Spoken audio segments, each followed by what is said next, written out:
আমার ইতিহাস শুধু গণজাগরণ থেকে যেমন শুরু হয় নাই, আবার গণজাগরণের পরে শেষও হয়ে যায়নি।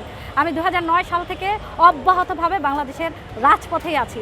আমি কখনোই একদিনও রাজনীতির বাইরে ছিলাম না। আমি 2009 সাল থেকে বাংলাদেশে ছাত্র আন্দোলনের সাথে যুক্ত।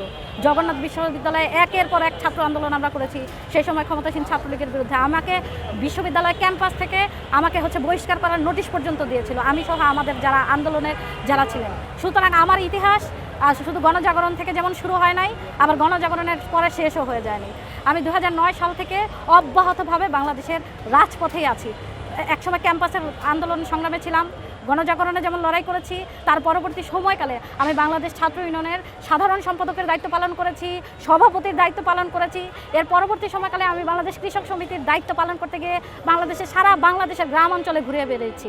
আমি বাংলাদেশের কমিউনিস্ট পার্টিতে গত 2 টার্ম ধরে আমি দায়িত্ব পালন করছি। ফলে একটা বিষয় কি যে আমরা আমাদের লড়াইটা শুধুমাত্র মিডিয়া কেন্দ্রিক লড়াই না, আমাদের লড়াইটা গণমানুষ কেন্দ্রিক। গ্রাসরুটের যদি সংগঠন আমরা গড়ে তুলতে না পারি, শুধুমাত্র মিডিয়ার মধ্য দিয়েই আমরা লড়াইটাকে অগ্রসর করে নিয়ে যেতে পারবো না। কিন্তু মিডিয়া একটা মাধ্যম, সেই মাধ্যমে আমাদের যারা নেতৃবৃন্দ আছেন তারা নিয়মিত কথা বলেন, আমরাও আমাদের বক্তব্য বিভিন্ন সময় উত্থাপন করে থাকি।